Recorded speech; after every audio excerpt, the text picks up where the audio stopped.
Convidei 2 caras aqui para a gente falar sobre um momento de ócio diferente, que não é o momento do ócio, não é o momento do ócio direcionado para o que não tem serventia, como a gente tem falado aí das nossas conversas, e a gente vai falar sobre cinema e sobre música. Né? 2 momentos onde normalmente a gente libera a nossa imaginação, onde a gente se conecta aí com a nossa criatividade, onde a gente acha a liberdade do imaginário. Música e cinema, até onde eu acredito, ajuda a moldar caráter. Né? E o nosso intuito aqui é trazer pessoas que não são os especialistas de cada setor, mas pessoas que dentro da sua vida vivam essa faceta de verdade. Né? Então, hoje eu tenho aqui o Cristiano Takashi, o Edson Santos. O Edson tem 30 anos aí de varejo, é um cara de mercado, um cara que hoje se dedica à mentoria, se dedica a ter uma vida mais livre para estar disponível para servir pessoas e formar líderes. O Takashi é designer, é um cara que vive da arte já há muito tempo, e eu sei que é um dos caras aí que do meu convívio é um dos caras que mais tem história sobre backstage de música, história de banda, sobre faixas temporais para conseguir contextualizar. Então, senhores, sejam muito bem-vindos. Obrigado pela confiança, obrigado por estarem aqui. Espero que essa hora seja divertida, primeiramente, e que faça sentido esse caminho do ócio cultural. Obrigado, Hugo. Foi uma surpresa ser convidado, né? Não foi, não. Tudo meio combinado. O Hugo não quis contar, mas assim, eu também participo do Pod Quinta como produtor aí, braço direito do Hugo, né? E a gente sempre fica falando, uma hora a gente tem que falar disso, uma hora a gente tem que falar disso. Pô, chegou a hora de falar disso. É isso. Então vamos falar de música. Rock and roll na veia hoje. Hoje vai ser. E aí, Edson, conta pra gente como que você vai enriquecer essa conversa com o seu conhecimento que começou lá na época da Blockbuster. Bom, primeiramente, obrigado aí, né? Eu acho que isso aqui a gente iniciou num dia, numa quinta-feira, comendo frango num seu estúdio lá, né? Num ambiente tudo meio na improviso, e hoje a gente está aqui dentro de um estúdio de verdade, com um podcast de verdade, você realizando aí o seu sonho, né? E, cara, eu acho que tem muita correlação para a gente fazer aqui hoje e muita coisa para a gente se divertir. Não só de música, mas também cultura pop e cinema, né? Eu já vi que você colocou um monte de bonequinha ali. Tamo aí, bora. É isso. Bom, antes da gente dar sequência, eu acho que essa história que você trouxe de cara já é legal da gente falar, né, cara? Eu tenho ainda guardado aquele material. A gente tentou fazer um papo desse e ali a gente percebeu que tinha um suco, tinha de onde tirar. Então foi demais. O Pod Quinta nasceu daquilo ali. Na real, a quinta-feira, né? Eu já contei essa história aqui, mas eu acho que hoje vai dar pra contar ela melhor. A quinta-feira se tornou sagrada pra mim há um tempo, pra gente, né? Esse é o cara que tá comigo em 80% das 90% das quintas. E a gente tá sempre desenrolando. Hora com uma galera, outra com outra galera, hora só nós dois. E trabalhando, produzindo, dando massa pra essa ociosidade se tornar coisas legais. Aí apareceu você, cara, a gente gravou aquele dia e foi animal. Não chamava nem... A gente nem tinha a pretensão de ter nome ainda. E é isso. Não, aquele dia a gente falou de uma coisa muito legal, cara, que ficou gravado na minha memória, que é o tal do IC, que é um grupo de WhatsApp que vocês têm, né? Vai contar as intimidades aqui. E aí aquilo... Assim, meu pai fala, vai contar as intimidades. Não. Mas nem começou, você já vai contar as intimidades. Não, o que eu vou falar que até faz sentido com o que a gente tá trazendo aqui. E aí o IC, ele se conecta muito com o tal do ócio levado a sério. Então, pensando, né, que é aqueles seus momentos de criatividade, onde você conversa com você mesmo, que eu já ouvi nos outros episódios que você... que já foram ao ar, acho que tem tudo a ver, né? E é só para reforçar, corroborar, né, com o tamanho da criatividade que você tem para produzir um negócio desse. Esse é legal, cara. Agora eu vou ter que contar, né? Se eu não contar, se eu não contar, vão pensar... Vai ficar cara, nem tudo que precisa ser dito, tá? Mas se eu não falar o que é o IC, vão pegar o story e vão falar, esses dois... Vai falar que vai achar que é grupo de mandar foto de mulher pelada. O IC é um... é um desafio pessoal de loucuras. Num papo assim, a gente tem uma ideia. Pô, e se a gente criasse uma linha de camisetas e blá, blá, blá, blá, blá, blá, blá, blá, blá. E dali surgem ideias e vai trocando ideia. Pô, e se a gente passasse sardinha, não sei o quê. E assim vai, é um grupo de WhatsApp que é o IC. Mas o Edson me fala, cara, eu acho animal o conteúdo que você cria fazendo correlações. E aqui eu quero já dizer que eu acho que esse episódio vai ser o episódio que eu menos vou conseguir usar o roteiro que eu preparei.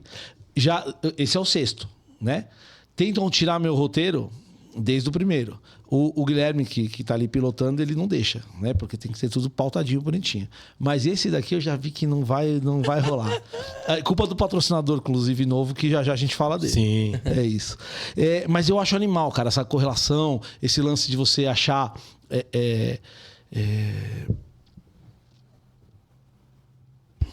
Achar o quê, Takashi? Achar uma correlação, achar uma... Relação, achar uma ligação. Uma ligação, uma conexão entre assuntos e tudo mais. Então, vamos começar com uma fácil. Caos. Né? A minha esposa tá louca para me levar para uma consulta psiquiatra, porque eu ando consumindo muito conteúdo do caos, né? Essa época, eu ainda vou ter tamanho para trazer uns caras aqui pra gente falar sobre disco voador, sobre teorias, então ainda vou ter tamanho para isso e a gente chega lá. Mas me diz uma coisa, como que o cinema, como que desde quando se estendeu uma tela na parede e se passou uma história criada ou copiada, o cinema foi usado para fazer chegar mensagens ao grande público, a preparar o público para momentos históricos. Me contextualiza um pouquinho nessa linha. Vamos lá. Acho que é importante dar voltar aqui um pouquinho no passado, né?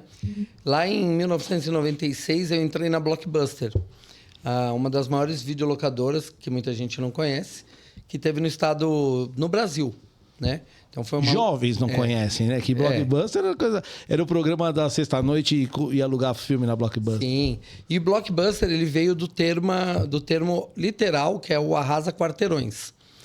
E ali, cara, eu já gostava de filme e ali eu fui me enverberando mais na esfera de poder entender como que era um filme, como que não era, e o que aquele filme ele podia trazer de contexto para uma família que estava querendo pegar um filme num sábado à noite, numa sexta-noite, que fosse lançamento. Aí o cara chegava lá na parede de lançamento, não tinha mais nada disponível, e aí eu tinha que indicar para o cara um filme para ele completar lá o pacote dele de filmes e poder sair lá com leve 5, pague 4, leve 7, pague 5.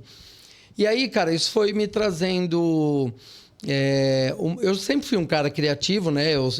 Por formação, eu sou publicitário, formado em marketing de varejo, também tenho uma faculdade de designer pelo Senac. Então, eu já tenho essa coisa de criatividade na veia. E aí, o que aconteceu? Eu começava a assistir os filmes e eu começava a contar para o cliente uma história que fizesse sentido para o cara ficar na vontade de ver. E não apenas era uma sinopse. Eu fazia a minha sinopse desde lá de 1996. E aí o que aconteceu com tantos anos depois de liderança, eu comecei a correlacionar os temas de liderança, os temas da vida moderna, com filmes, com músicas, com profissões e assim vai. Então, para mim, eu acho que o cinema ele conta muita história, muita coisa. A gente pode entrar aqui em N assuntos que podem fazer muito sentido. E falando de caos, Edson, particularmente, o meu gosto cinematográfico ele tem muito a ver com o mundo pós-apocalíptico, né, e realidades alternativas. Esse é o meu cinema preferido. Cara, demais. Então, o cinema ele tem essa função histórica de comunicar pessoas e de levar informações e contextos para a galera. E na música, cara, me fala como que você enxerga aí. Você trouxe uma bíblia dos 1001 discos, toda anotada, toda rabiscada, toda toda anotada com as suas observações. Qual é o estilo de música aí que perpetua tempos em tempos, em tempos, em tempos, e vem guerra, vai guerra? Na verdade, assim, a música ela é constante na cultura humana, mas ela se transforma, né? E vai se desdobrando em estilos e tal, e a gente pode aprofundar isso falando do rock, porque o rock ele nasceu como um estilo, mas ele foi se desdobrando e se transformando em um monte de variedades e de estilos de rock, né? É difícil conversar com você assim, papo sério, porque a gente nunca tem papo sério. A gente só fala bosta, né? A gente trabalhando, a gente se zoa, né? Então tá difícil olhar pra você e ficar sério, assim. Tá engraçado hoje. Cara, tem um gancho legal que eu quero puxar aqui, que pode te ajudar aí no discorrer do que você vai falar. Você conhece Bob Dylan, né? Conheço. O Bob Dylan, ele tinha um sonho antes de ser cantor. Sabe qual é? O sonho dele era ser ator de cinema. É mesmo, eu não sabia disso. O Bob Dylan, ele queria ser ator de cinema. Tanto que a música Knocking on Heavy Doors, ele fez para um filme de faroeste. E aí, a intenção dele, ele falou, tudo bem, eu vou produzir a trilha sonora desse filme. Só que eu quero fazer uma ponta. Ou seja, o filme foi um fracasso. E a música, a trilha sonora do filme vendeu mais de 1 milhão de cópias lá em 1900 e tralalá. E o que foi o mais legal disso aí? É que essa música, Knocking on Heaven's Doors, ela... Eu até falei tudo errado aqui em inglês, mas tá beleza. Essa música, ela já foi regravada várias vezes por gente super famosa, aí, tipo Guns N' Roses, por exemplo. E ela foi uma música que ela tinha como tema principal, era ela a trilha sonora principal do filme. Então é bem legal isso, né? E eu acho que isso... Ela foi feita para o filme? Para o filme. Ah, interessante isso. Porque nos anos 50, final dos anos 50, anos 60, ali tinha muito isso. Sim. Né? O Elvis, ele tinha contrato com gravadora, né? E aí fizeram ali um bem bolado. As gravadoras eram também os grandes estúdios de cinema e fizeram um bem bolado ali para ele gravar filmes e desses filmes ele produzir discos também, né? E fazia 2 por ano. Imagina você produzir 2 filmes e 2 discos por ano. Um negócio maluco, assim. Eu acho que essa questão do cinema aí com o mundo, ele impacta muito já há muito tempo, né? O cinema no mundo, né? Se você pegar uma outra curiosidade, falando de mundo versus o cinema, Star Wars, que é um clássico, né? São 6 livros, né? Muita gente não tem a informação no detalhe, mas por que o Star Wars começa do final para o começo? Eu vou confessar uma coisa. Eu nunca assisti Star Wars direito. Não? Não, Você cara. já assistiu? E eu sou cara. E, eu adoro esse universo. Eu adoro. Pô, eu amo Avengers, sacou? Tipo, eu gosto de ficção científica. Mas eu não sei se eu assisti mal assistido a primeira vez, se peguei bode, sabe? Talvez me xinguem, ok, me julguem. Mas tá tudo eu certo. preciso pegar uma hora pra assistir mesmo, pegar meu filho, sentar, e eu falo pra ele, cara, vamos assistir isso daí direito, do começo direitinho, na ordem certa. Mas você sabe a ordem? Existem algumas maneiras de se assistir Star Wars. Tem uma teoria, né? Mas, tem a assim, ordem cronológica da história, tem a ordem cronológica de lançamento dos filmes. Exato. Né? E cada maneira, ela traz ali uma nuance. Por que foi lançado o 4, o 5 e o 6 primeiro e não o 1, 2 e o 3? Por quê? Porque o diretor lá, que agora eu fui... George Lucas. O George Lucas, ele achou essa trilogia de livros num sebo. Só que ele achou o volume 4, 5 e 6. E ele achou a obra tão foda... Eu acho que eu não podia falar foda, mas já foi. Ele achou a obra tão boa que ele... O que ele fez? Ele falou, cara, eu preciso produzir isso aqui. E ele queria comprar o livro 1, 2 e 3, mas não achava. E aí, quase 20 anos depois, ou 10 anos depois, eu não lembro o tempo exato, ele achou o livro 1, 2 e 3, que é lá o Ameaça Fantasma, os outros livros lá. E aí, quando ele juntou os 6 livros, aí, cara, você tem aí um universo de filme, de plot twist, de um monte de coisa falando de Star Wars que não acaba nunca, né? Então, acho que isso é uma coisa legal e é muito comum, inclusive o filme brasileiro aí, que concorreu ao Oscar agora, Ainda estou aqui. Ainda Estou Aqui, ele é feito através de um livro e que conta uma história que aconteceu de fato lá na época da ditadura.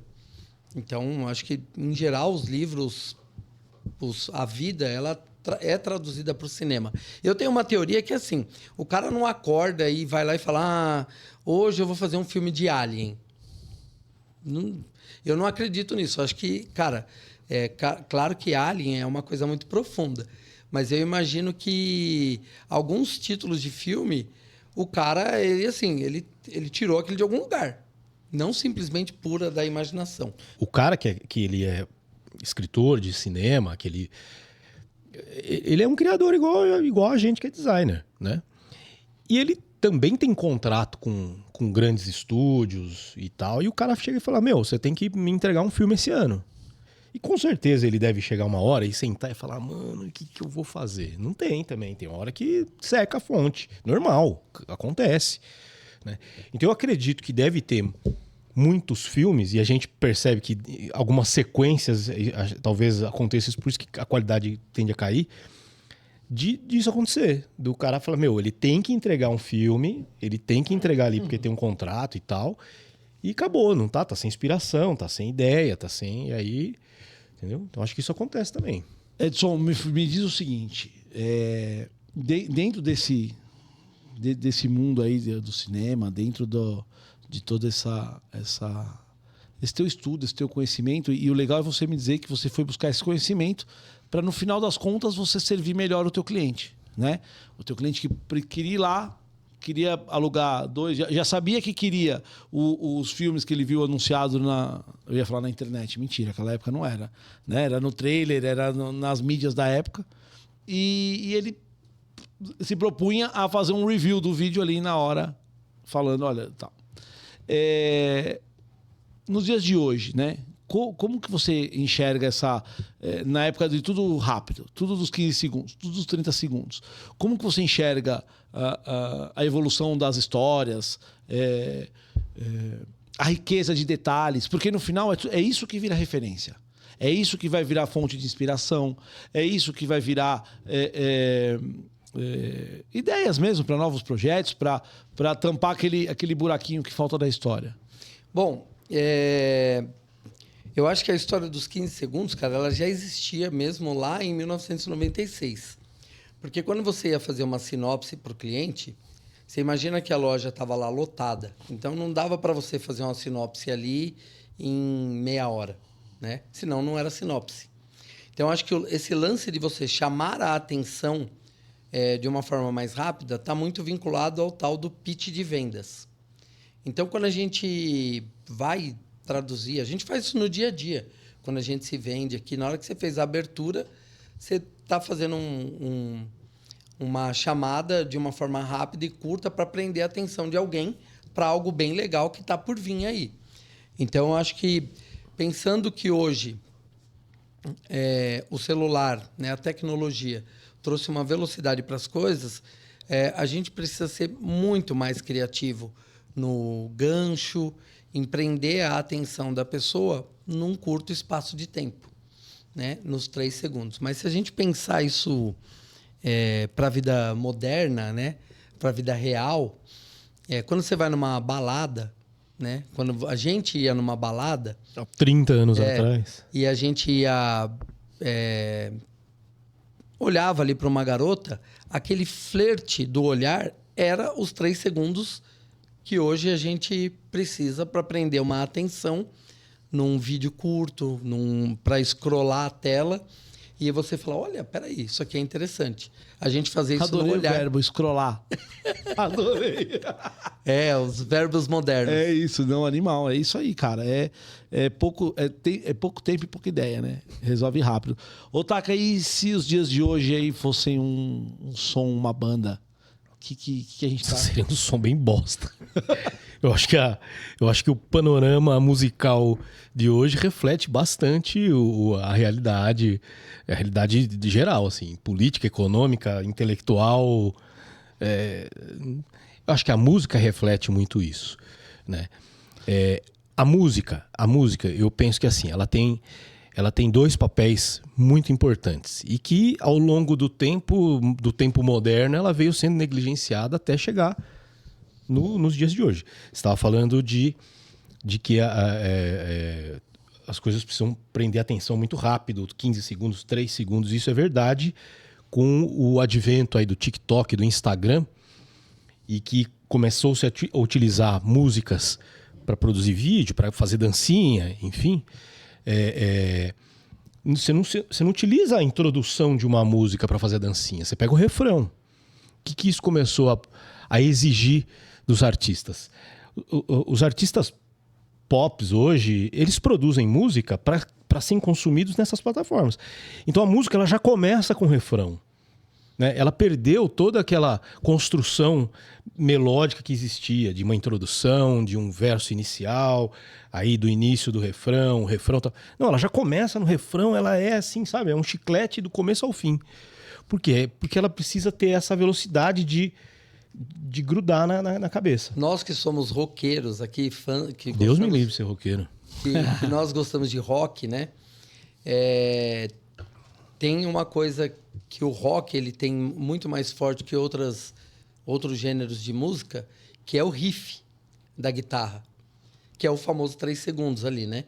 E aí, fazendo uma correlação, tem um filme que ele trata muito isso, que é um filme que, cara, eu nem sei onde encontrar esse filme mais hoje, e nem sei se vocês já assistiram, chama A Encruzilhada. Já, que que é tem com o Steven Vaughn. É o Steve Vai e é o Daniel San lá, como é que chama ele? Daniel San, é isso aí. O ator lá? Não sei. Cara, você me conhece. Não me pergunta nome. Não, acho que isso é- Ralph Macchio. Isso. Se me perguntar Macchio. muito rápido o nome do meu filho, capaz eu... E esse Só filme pra aí... deixar anotado, é Gustavo, tá? Se me perguntar muito rápido, eu não... De vez em quando, Gustavo, ele me pergunta, aí eu lembro ele, mas é Gustavo, tá? Obrigado. Mas eu acho que esse filme aí, ele reflete muito isso, né? A história de você querer prender a atenção, de você brilhar, e muitas vezes sem falar nada, né? Esse filme, ele traduz muito isso. A história lá da briga das guitarras, né? É legal porque esse aí, ele fala do Robert Johnson, né? Que ele era fã do Robert Johnson, que o Robert Johnson fez um pacto com o diabo para ser o melhor guitarrista do mundo. de blues, isso nos anos 20. Aliás, poucas... Assim, nem... Assim, uma das coisas que eu mais gosto... Eu gosto de rock... rock and roll, né? Eu gosto de rock dos anos 50, 60, ali um rock mais voltado para o rockabilly.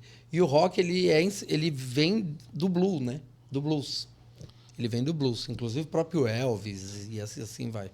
Eu vi uma entrevista do Lobão anteontem. E ele falando que heavy metal é ele metendo o pau no sertanejo. heavy metal. Ele falando que heavy metal era sertanejo. E eu parei pra ouvir, cara. Porque, pô... Não, por mais que Lobão eu não seja um cara que eu escute, eu respeito, o cara tem uma história. E, pô, quem sou eu pra questionar o que o cara tá falando? E eu parei pra ouvir. Eu falei, nossa, no final ele tem sentido o que ele falou. Mas... Não, mas isso eu tem... gosto de heavy metal. Só que eu acho... O que eu acho uma loucura pra essa galera que rotula música, e aqui a gente vai para um caminho legal do papo, eu sou o contraponto aqui com esse cara, porque ele é o cara do rock and roll, do metal, e eu também. A minha formação musical foi muito baseado no que eu aprendi a ouvir com meus amigos mais velhos, né? Que era a galera mais velha. O meu primeiro CD que eu comprei, eu estava ontem pensando nisso, quando eu estava pensando o roteiro tal do episódio. O primeiro CD de rock que eu comprei gringo foi Power Slave, do Iron. E de banda nacional foi o Lapadas do Povo, do Raimundos. Pô, é o meu som. Mas, pô, eu sou o cara do samba, cara. Eu adoro num samba de roda, batucada. Pô, eu acho animal, me divirto. Eu também sou bem eclético com essa questão de ritmo. Eu também gosto bastante. Eu sou bem eclético também. Eu gosto de heavy metal, de punk, de hardcore. Assim, dentro do rock eu gosto de bastante coisa. E é isso. E eu escutei uma vez um cara falar que Se cair uma bomba atômica, sobra 2 espécies. As baratas e os caras de camiseta preta. Sobra Legal isso. Ô, Gui, vamos dar uma quebrada aqui nesse papo, porque eu já me perdi no primeiro bloco inteirinho. Eu não sei como que vai ser depois o editor que lute. E os caras que lute aí pra acertar, porque ficou uma maçaroca, brother. Põe aí na tela quem foi. Foi a Siga. Siga Atacadista. Os caras são fera. Balduco, Maratá e uma outra porrada de marcas lá. Então, se você tem um mini mercado, um hipermercado, eles têm tamanho lá para atender. Eles atendem desde no mercado de bairro até grandes redes de supermercado, varejistas. Entre em contato com os caras, tá o QR Code na tela. Esse aí é o WhatsApp direto do Alex. Bate um papo com ele vai entender qual é a melhor maneira de te atender, de fazer chegar até você aí um catálogo para você conhecer a linha de produtos dele. Só marca fera, como eu falei, Balduco, Maratá. Maratá tem suco, tem toda a linha de produtos dos caras. E, enfim, eles têm uma frota grande lá de carreta, caminhãozinho pequeno. Ele consegue te atender no tamanho que você precisar. Certo? Bate um papo com o Alex, o QR Code está na tela. Se você tem um comércio pequeno, médio ou grande, bate um papo com a Siga que eles vão estar prontos para te atender. Siga a distribuidora de produtos alimentícios, certo? Vamos embora. Bom, vamos lá, vamos dar sequência. E vamos falar agora, o Edson, sobre força para recomeçar, né? Eu acho que você, como eu te falei, como eu te apresentei no início, você é o cara que hoje vive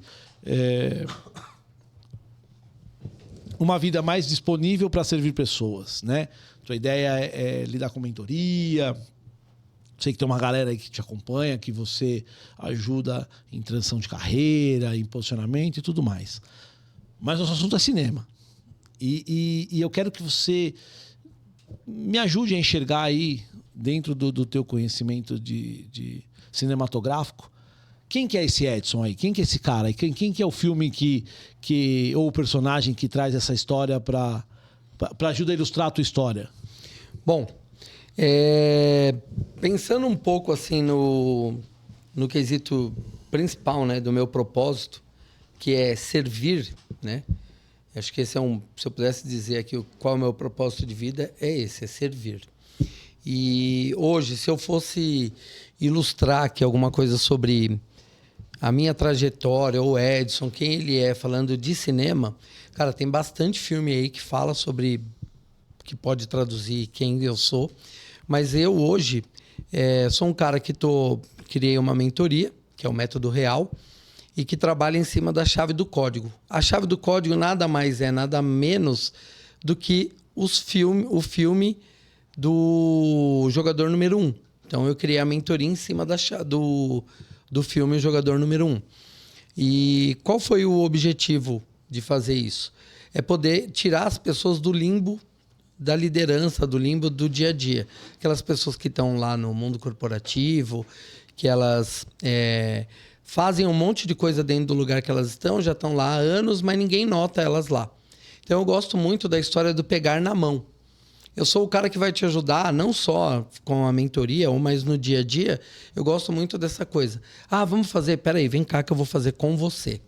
E aí tem um filme que ilustra muito isso para mim, que é O Protetor. Então tem uma cena lá do Protetor. Protetor é aquele que... Do Denzel Washington. Nossa, eu adoro esse filme. Tem uma cena que ele chega lá na moradia dele e tem uma parede pichada. Tem um moleque pichando a parede. E aí ele vira pro moleque e fala assim, você vai ter que pintar. Aí o moleque, não sei como vou pintar. Aí ele vai lá, ele, depois de dar toda a instrução, de dizer que vai ajudar o moleque, ele põe todo dia de manhã lá o banquinho dele lá, pega o livro dele e fica lá. O cara tá aqui pintando a parede, fazendo lá a reconstrução da parede correta, e ele tá ali lendo. Então, de uma certa forma, ele tá ali acompanhando o cara, pegando na mão e ajudando o cara com aquilo que muitas vezes... Porque, cara, em geral, muitas vezes a gente quer muita coisa, mas a gente não quer ter o trabalho, ou não quer dar o primeiro passo, ou muitas vezes nem sabe como fazer. Fazendo aqui, usando a tua palavra, mas a correlação com o jogador número 1, eu enxergo isso como desconectar, né? Eu acho que essa animação é demais. Que mostra a fase... eu tenho um filho adolescente, né? Então você fazer ele desconectar para viver a vida real, então é mais ou menos isso. Então hoje a gente tem uma geração de pessoas, eu não diria insatisfeitas, porque tem muita gente que está boiando na satisfação, né? A pessoa chegou, de repente, num nível ali hierárquico, de repente num salário, de repente num faturamento, e não consegue enxergar o além, né? O passo a mais. Eu acho que assim, ó, tem um livro, né, que eu li que chama A Incrível Arte de Ligar o Foda-se, né? Esse livro ele fala da busca incessante pela tal felicidade, que até conecta com o seu episódio anterior. Mas por que eu estou comentando desse livro aqui? Se a gente pegar o jogador número 1, o desconectar, a história do pegar na mão, em geral, o mundo está muito rápido. Então, assim, eu não quero ter trabalho com o outro. Eu quero o outro querendo. Então, quando você tem que pegar o outro, ele fala, não, vamos comigo. Não. Ai, meu Deus, que preguiça, não quero ir agora. A gente não está querendo insistir com o outro, e aí seja qualquer status. Pode ser no trabalho, pode ser na vida pessoal, pode ser com um colega. A gente quer coisas mais rápidas. Então, quando a outra pessoa ela não está na mesma sintonia que a gente, você meio que vai pondo a pessoa lá num outro local. E aí, o que eu penso é que eu quero ajudar essa pessoa que ela tem potencial, mas muitas vezes ela não sabe que ela tem potencial ou ela não quer ter esse trabalho para ela conseguir atingir lá o status que de fato... Status não, né? Chegar onde de fato ela pode. O que acontece muitas vezes lá no filme do Jogador Número 1 é basicamente isso. O cara, eles começam a viver uma vida virtual porque a vida real, ela não traz prazer. Daí o cara vai pro digital. E a gente hoje em dia tá vivendo isso. Por que a gente tá tão preocupado se eu vou agradar o cara em 3 segundos, se o cara vai gostar do meu vídeo ou não?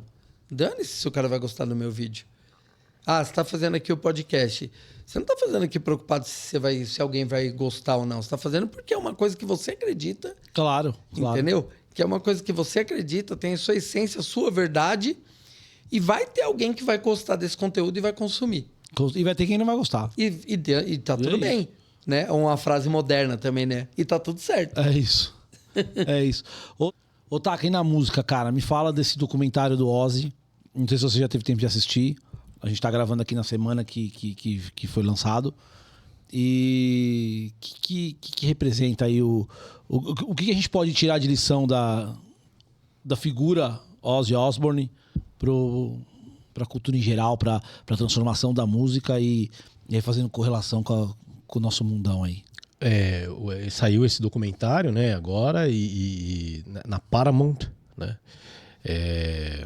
O Ozzy, ele é uma figura importante para a música, para a cultura de um modo geral, tanto quanto o Beethoven, né? Daqui 200 anos, quando alguém pesquisar sobre heavy metal, vai ter lá um parágrafo falando do Ozzy, porque o Ozzy é simplesmente um cara, né? No mínimo um parágrafo. Porque o Ozzy é simplesmente o cara que inventou. O Ozzy, junto com o Tony Iommi, eles inventaram o heavy metal. Eles inventaram um estilo de música, né? Quem é que... Assim, músicos que tocam estilos de música tem uma porrada. Agora, quem é que pode dizer que inventou um estilo tão icônico, tão apaixonante quanto o heavy metal, né? O Ozzy é um cara desses, né? Tanto que assim, o Ozzy, esse cara é uma figura extremamente peculiar, né? Muitos afirmam aí que ele não morreu, ele voltou pro planeta dele, porque não devia ser humano, porque é impossível um ser humano normal conseguir sobreviver a tudo que ele já aprontou, né? E que loucura, né? O cara, ele sabia que ia morrer. Ele sabia que ia morrer. Gravou todo o back do show pra poder fazer esse... E, bom, 15 dias depois morreu. Menos de 15 dias, 10 dias depois ele morreu. Ele fez o show, se despediu, ele falou, eu queria me despedir, eu não tive a oportunidade de me despedir dos meus fãs. E aí ele criou ali uma festa de despedida mesmo, né? E ele se despediu, né? Quem quiser aí, pesquisa no YouTube aí, tem Então, vários... emocionante, cara. Emocionante. Tem hora assim que ele tá cantando mal, e aí você pensa, pô, mas o cara tá todo fudido mesmo. Não, ele não tá fudido, ele tá extremamente emocionado. Ele tá com a voz super potente, super afinado, ele tá no auge. Não no auge, mas assim, ele tá super bem pra cantar, né? No auge da condição que ele tem. Que ele tava, né? Que ele tinha ele tava no bem momento. debilitado de saúde, mas assim, ele tava cantando super bem. E aí você vê alguns trechos, alguns cortes assim do show, e ele tá cantando super mal, mas ele não tá cantando mal porque ele não tava cantando bem, porque ele tá super emocionado, chorando, porque ele realmente era uma despedida. E ele sabia, de alguma maneira ele sabia, porque, né, ele fez o show 10 dias depois o cara morreu, né? Na manhã que ele morreu, tem lá, a filha dele, a Kelly, fez um stories lá com ele e ele tava bem, deu um tchau, olhou, tá, beleza. Daqui a pouquinho, pô, morreu. Como assim morreu? Morreu. Não sei também se morreu, se chegou a nave dele, ele embarcou e... Ou tá na mesma ilha do Elvis, tá na mesma ilha do Michael Jackson, né? De repente, isso. né? Ô Edson, e esses documentários aí, cara, o que a gente consegue tirar disso, olhando pro lado do cinema, né? Esses caras aí que deixam histórias inspiradoras...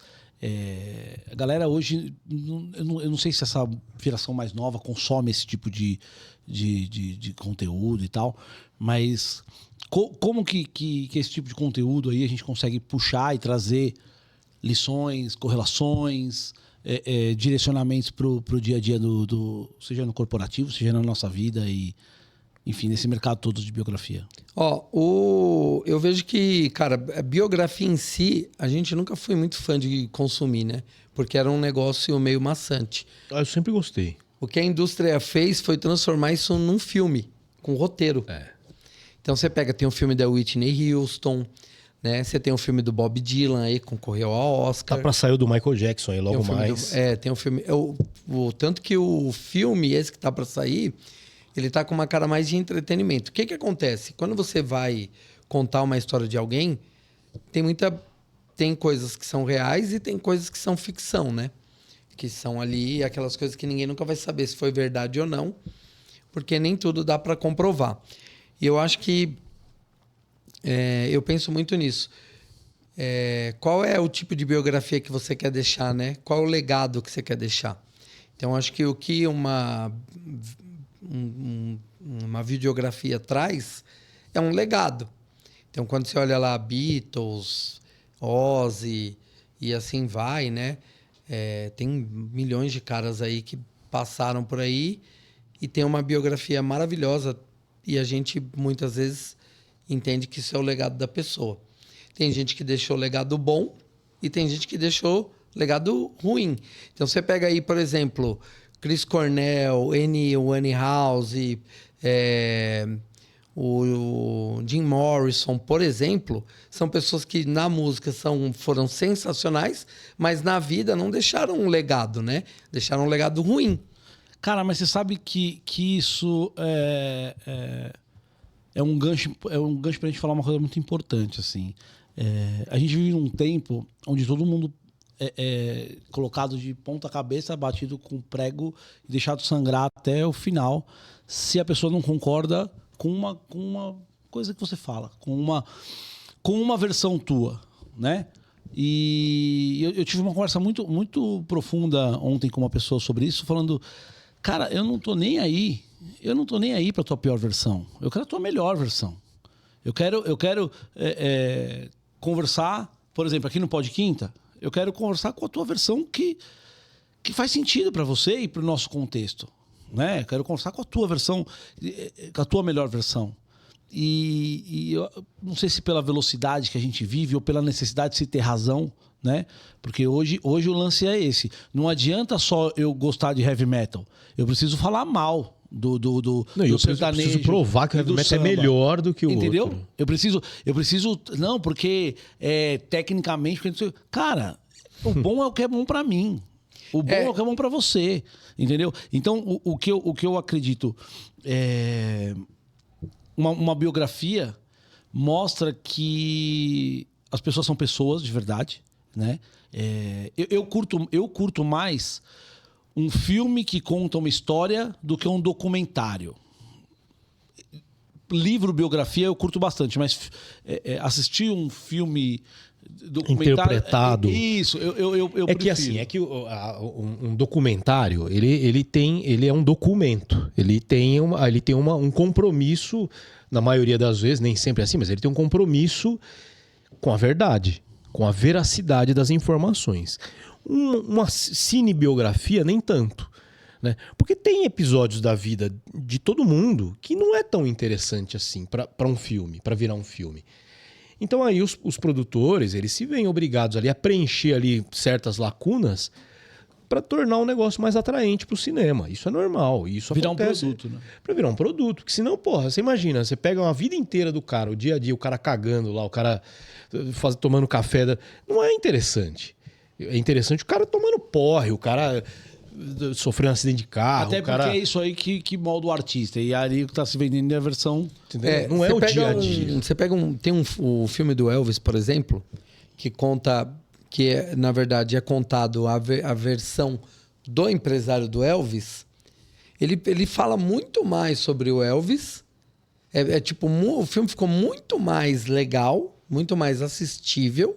Não sei nem se existe essa palavra, mas enfim. Agora existe. E o que acontece? Ali ele conta a melhor e a pior versão do artista. Então, assim, tem muito do que você perguntou agora. Então, tem uma coisa que você fala muito assim, né? Ah, eu quero conversar com o Edson, não com o Edson Santos, né? Lá da internet, do digital ou do corporativo. Porque tem opiniões, visões e entendimentos que cada um tem das coisas e que às vezes ele não é aceito da forma como deveria por todo mundo. Porque a gente hoje está num mundo onde a internet virou terra de ninguém, né? Terra sem lei. Então eu posso opinar em cima de qualquer opinião que alguém dê. Mas às vezes é só sua opinião. É a história do ócio levado a sério, né? É isso. O que é o ócio levado a sério?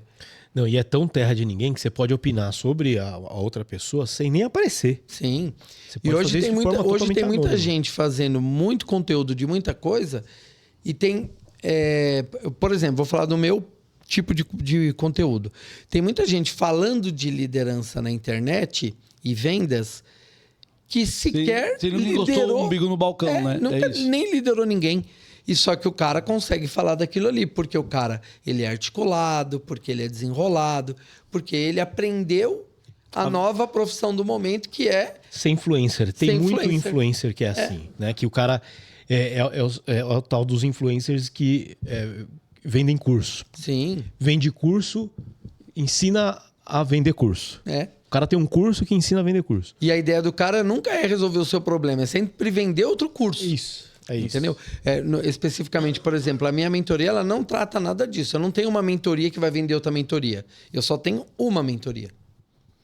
Entendeu? Que ela pode ser de curto, médio e longo prazo. Vai depender da sua necessidade. E ela não é para qualquer um. Porque a primeira chave da minha mentoria é o diagnóstico. Então, se eu posso, no diagnóstico, entender que eu não vou conseguir te ajudar. E aí, as chaves para as próximas etapas você não vai abrir. Porque vai ficar parado naquela primeira chave que eu vou olhar e falar, cara, eu não vou conseguir ajudar o Hugo.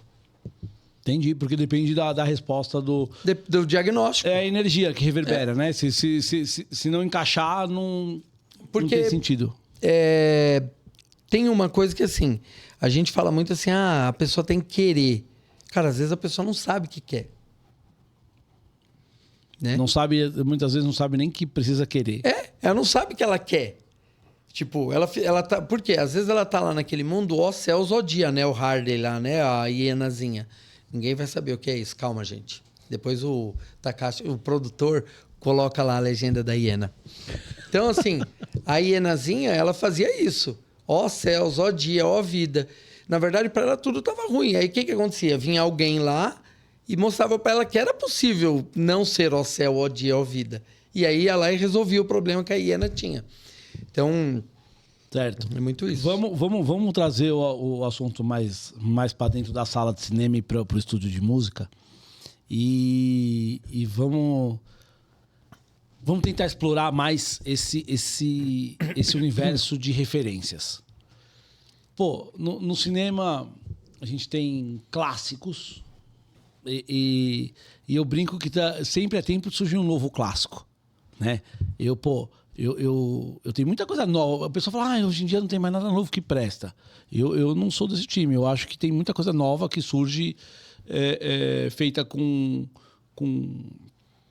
tecnologias novas, com coisas novas. Qual que é a sua opinião? O que você enxerga de positivo ou negativo, por exemplo, em remakes? Pura falta de criatividade de fazer coisa nova? Ou tem sentido recriar, refazer com novas tecnologias para que se tenham novos resultados de fotografia, enfim, do filme, com modo geral? Hugo, eu penso o seguinte, imagina se a gente pegasse uma versão aqui de uma música famosa, Suspicious Mind, por exemplo, do Elvis. Ela foi regravada milhões de vezes. Remixada, virou hit de balada, ela virou um monte de coisa. Então, o que eu penso? Falta de criatividade. O que eu acho que não é. Apesar de tem muitos críticos de cinema que dizem que os remakes são pura falta de criatividade. Eu entendo que tem remake que vale a pena ser refeito com tecnologia nova. Qual você faria? E com uma versão diferente. Por exemplo, um remake que eu faria era De Volta para o Futuro. Cara, eu tava encaminhando a conversa para eu te perguntar. Eu acho que não, cara. Eu não mexeria nisso aí, não. Eu faria. Então, os donos lá da marca, eles faturam milhões só em licenciamento e eles falam que nunca vão mexer com isso, só depois que eles morrerem que vão deixar fazer ou não. Dizem que é a maior... a trilogia mais bem feita da história De Volta para o Futuro. O primeiro filme, o primeiro De Volta para o Futuro, é um filme com um roteiro perfeito. Assim, isso podem aí, eu não sou especialista em cinema, mas se tiver aí especialistas em cinema, né, confirmem aí, cara. Dizem isso, é um roteiro perfeito. Eu adoro. Se existe um filme com um roteiro perfeito, é De Volta para o Futuro. Mas eu faria um remake. Mas não, eu não faria. Na verdade, eu vou até. Remake é errado, não é certo falar o que. Não é o nome que se dá o que eu gostaria de fazer. Mas eu faria uma continuação. Sim, não. Isso. Eu plot faria. twist você faria, né? Uma continuação com o Marty McFly mesmo. Isso chama. Spin-off. Spin-off. Eu faria um spin-off. Então já não seria com o Marty. Na verdade, poderia ser com o Marty McFly velho, por exemplo. Idoso já ali e tal. Entendeu? Eu faria um com o Doc Brown criança. Uma outra visão animal. Eu acho que eles já exploraram todas com o Doc Brown criança recebendo a visita dele mesmo várias vezes ao longo da sua vida, adolescência. Animal. E dando, lê isso aqui. Vê isso aqui. Animal. É que Eu não sei se vocês assistiram Dark. Assisti Dark. Animal. E que Dark tem esse ponto, né? Porque o cara, ele volta lá pro passado com um celular, né? E aí o relojoeiro lá, que é um inventor e tal, que acha esse celular, isso nos anos 50, 40, 30, sei lá. E ele fica ali intrigado com aquele aparelho, porque, imagina um celular hoje, que é um equipamento avançadíssimo, nos anos 50. O cara vira Deus. O cara olhou aquilo e é dali que ele teve a ideia da máquina do tempo. Que ele construiu a máquina do tempo ali e tal. Viagem no tempo é uma doideira e é o tema que você gosta, né, cara? Cara, o tipo de filme que eu mais gosto é de Viagem no Tempo. E você ainda não assistiu Tenet? Cara, não assisti Tenet. Você assistiu Tenet? Assisti. Foi até pra Netflix agora, né? Tá na Netflix? Tá. Eu não assisti, eu preciso assistir mesmo. Tem um outro filme que é recente também. Se eu não me engano, chama 57 Segundos. Já assistiu? Não. Em resumo, o cara ele acha um anel e esse anel permite você voltar 57 segundos. Então, trazendo isso para a nossa vida real, né? É como se a gente pudesse testar várias coisas no dia a dia e falar, meu, deu ruim. Puta, eu queria muito usar esse... Você vai lá... Eu queria usar esse anel no podcast, posso? Puta, mas é que 57 segundos é tão assim, né, cara? Que, puta, tem muita cagada que a gente não conseguiria consertar com 57 segundos. Tem um filme do Nicolas Cage que ele volta, acho que 2 minutos. Sabe que filme é esse? Não. Eu sou horrível de nome, né? Eu sou Sei, horrível. mas eu acho que Ele- eu não assisti esse filme. Não, aí era mais legal o do Harry Potter lá, que ela vira o colarzinho, que aí vira, de quantas voltas ela der, ela volta pra trás. Esse é mais que legal, eu tô pô. falando, o Nicolas Cage, ele tá sendo caçado, porque é sempre assim, né? E o governo americano quer usar esse conhecimento dele, esse dom dele, será que o nome se dá, pra achar uma bomba que tá nos Estados Unidos. Cara, é animal, ele vai andando, como ele prevê 2 minutos pra frente, na verdade não é que pode voltar 2 minutos, ele prevê 2 minutos pra frente. Acho que é presságio. Presságio, chama? É. Eu não sei presságio. falar. E Ele prevê que vai ter uma bomba aí nuclear. ele prevê, por exemplo, ele sabe que aquela câmera, tem um lance que ele tá andando num cassino, ele prevê aquela câmera vai me pegar. Então eu vou aqui, ele vira o chapéu e não pega. E, meu, os caras passam. É animal esse filme, é bem legal. Presságio. Acho que é presságio. É, não sei o nome, eu vou pesquisar aqui e a gente vê. Mas enfim, você tava falando 57 segundos e eu te interrompi. Não, acho que é isso aí, cara. Ficou top. Eu acho que hoje a gente vive... A tecnologia tá muito... Ela meio que... A gente precisa hoje, cara, aprender a estudar um pouco mais o que está acontecendo de evolução, né? Então, nós aqui somos mais ou menos da mesma faixa etária, a gente viveu a mudança do analógico para o digital. Então, antigamente, quando você ia combinar de encontrar um amigo, você ligava para ele do telefone fixo e aí você marcava com ele hora, lugar, segundo até. E quando desligava, você falava, tô saindo de casa aqui 5 minutos. Pum, acabou.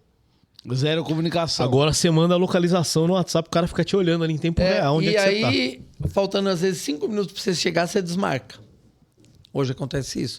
Então, a gente, fazendo uma conexão com o que você perguntou lá atrás, sobre toda essa conexão que o mundo, né, tecnologia, cara, eu acho que a gente tá ficando mais individualista, né? Eu acho que a gente tá ficando mais individualista. Tipo, eu me basto, sabe? A gente tá ficando formando menos grupos de pessoa. E tem até um nome para isso que agora eu não lembro. Lá no Japão tem cara vivendo dentro do quarto, vivendo com inteligência artificial, conversando, namorando. No Japão tem cara que vive dentro de lan house. Mas eu acho que não só no Japão, não. Eu acho que tem uma galera aí que tá... tem. Mas você é nessa conspiracionista, você... eu juro, não vou por esse caminho. Eu não vou porque o começo... Não, mas tem que ter um episódio de teorias da conspiração. Eu queria muito, cara. Nossa. Eu quero muito, inclusive, se você tiver vontade, conhecimento, mas se você tiver conhecimento histórico, geopolítico, para sentar e conversar e segurar o que falar, pode vir sentar aqui que você tem um lugarzinho especial. Tem uns caras aí que eu queria muito trocar ideia e falar, mas enfim, isso aí é melhor deixar para outro dia, outra hora. Ô, Taka, me fala, a gente falou do Lobão e da entrevista que eu vi, que ele falou que o heavy metal é sertanejo, mas o Lobão, o Lobão é um cara da cena que merece Não, respeito. o Lobão é um gênio. O Lobão é um gênio. Ele tem lá as peculiaridades dele, a opinião dele, mas aqui isso faz parte do personagem que ele criou e que... mas ele é um gênio, Lobão, ele é um cara que surgiu ali nos anos 70, né, em 75, 74, por ali. Era um menino de 14, 15 anos e que, nessa época, o rock que estava na moda era o rock progressivo, psicodélico, era o Pink Floyd, era o Yes, né, era uma coisa muito mais elaborada. Eram músicas assim de 10 minutos, com mudanças, quebras de tempo e ritmos e solos elaboradíssimos, né? E ele ali, com seus 15, 16 anos, ele montou um grupo. Ele foi convidado para entrar num grupo. O Lobão é baterista, né? Lobão é multi-instrumentista, mas ele era baterista nessa época. E ele era o baterista dessa banda. E essa banda... eles foram assim, eles foram para um sítio, alugaram um sítio, vamos gravar, vamos compor. Que época maravilhosa, ali. né, E assim, cara? que com certeza eles não deviam usar droga nenhuma nessa época, maconha, nada, devia ser tudo. Que loucura. Eles deviam usar banana orgânica e água. Eu gosto de filmes de viagem no tempo, porque eu queria viver Deve ser legal. um pouquinho de cada, sabe, essa época, época do estoque, época do primeiro Rock in Rio, época do... Deve ser enfim. legal. E assim, quem tava nessa banda, né? Tinha lá um guitarrista e era vocalista. Esse cara era o Lulu Santos. Né? Tinha um outro cara que era tecladista e também vocalista. Esse cara era o Richie. Ele era inglês. Né? E aí tinha lá outros dois lá que um virou um produtor musical muito famoso também nos anos 80. O outro, acho que não. Acabou não seguindo pela música. E eles ficaram tão assim... tinha uma qualidade sonora tão profunda, tão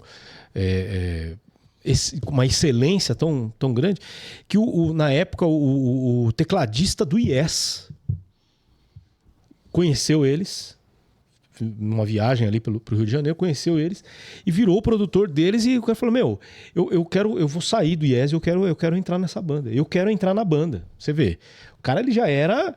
Né? O Yes era a maior banda de rock progressivo na época. E o cara queria sair do Yes para entrar nessa banda. Você vê a qualidade dos caras. E aí eles gravaram um disco, um puta disco. Gravaram ali, fizeram uma mega de uma produção.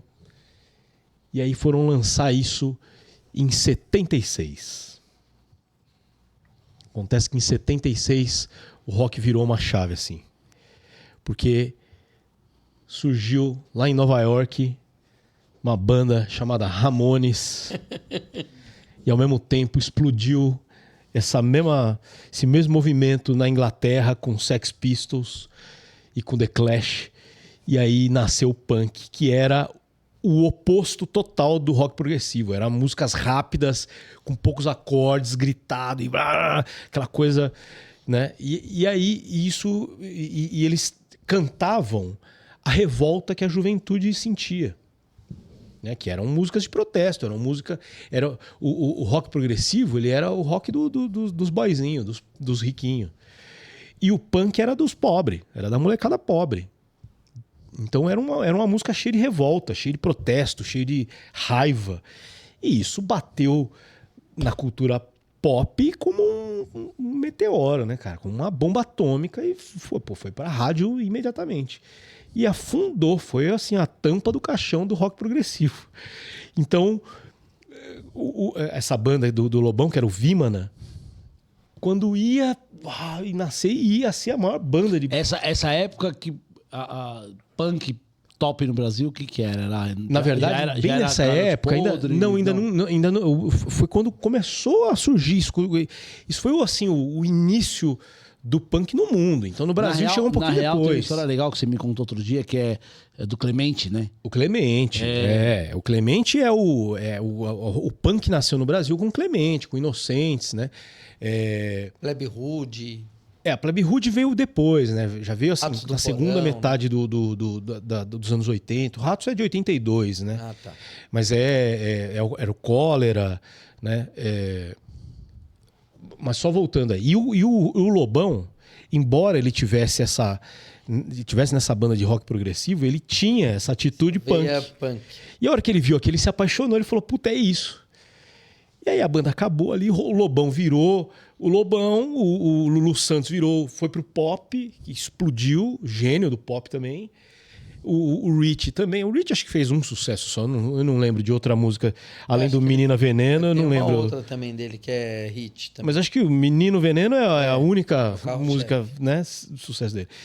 E o Lobão demorou um pouquinho para fazer sucesso. O Lobão, embora ele, como Lobão, tenha demorado a fazer sucesso, mas se você pegar nos anos 80, você pega ali as 100 músicas que fizeram sucesso no Brasil, praticamente em todas elas ele participou. Porque ele era músico de estúdio.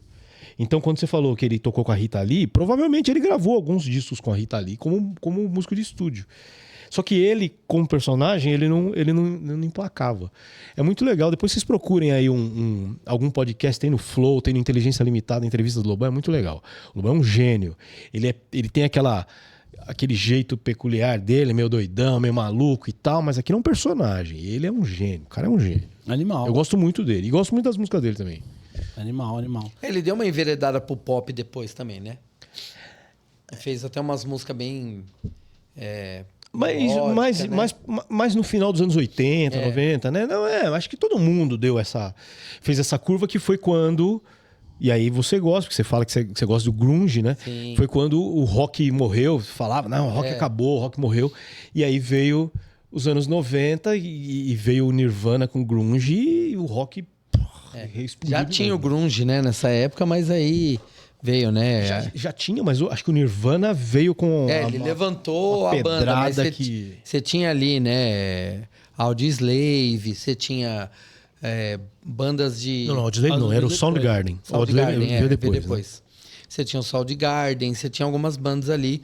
E aí você tinha muita banda de rock progressivo, né? Que era o Aerosmith... Não, o Aerosmith era hard rock, né? O progressivo era... não, nessa época tinha o que era chamado, e que nem é um termo muito adequado assim, mas era o que era chamado, que era o rock alternativo. Rock é alternativo. Que era o R.E.M., R.E.M. o Pixies, né? Mano, a bala tá top demais. Cara, ó, sempre que tiver desse lado da mesa, vocês entendem mais do que eu. Eu tô aqui só pra ouvir e aprender. Eu gosto de rock and roll, samba, sertanejo. Eu sou o cara que tá tudo certo. Só que a música que toca no meu... Eu falo no meu som é mentira, né? Agora é assim, né? No scrollar. No scrollar. Puta, eu adorei, cara. Adorei, eu vou usar isso. A sua setlist. Minha setlist. No final do ano lá, quando o Spotify...